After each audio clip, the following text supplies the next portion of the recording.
Praise the lord. మీ అందరికీ వందనాలు. ఈరోజు దేవుని వాక్యం యాకోబు గ్రంథము 1వ అధ్యాయం 21వ వచనం.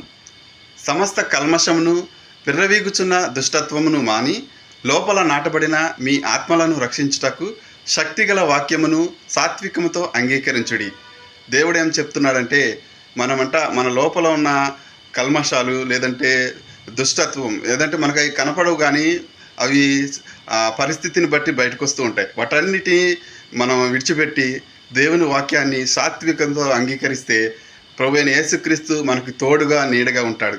అందుకని మన లోపల ఉంటాయి అన్నీ, కానీ మనల్ని అన్నిటిని విసర్జించి ఎప్పుడైతే సాత్వికంగా మనం వాక్యాన్ని అంగీకరిస్తామో, చదువుతున్న వాక్యాన్ని అర్థం తెలుసుకుని ప్రవర్తిస్తామో, అది అంగీకరించడం ద్వారా మనలో ఉన్న ప్రతి దుష్టత్వము లేదంటే కల్మషాలన్నీ పోయి దేవుడు నిన్ను పరిపూర్ణంగా తీర్చిదిద్దుతాడు.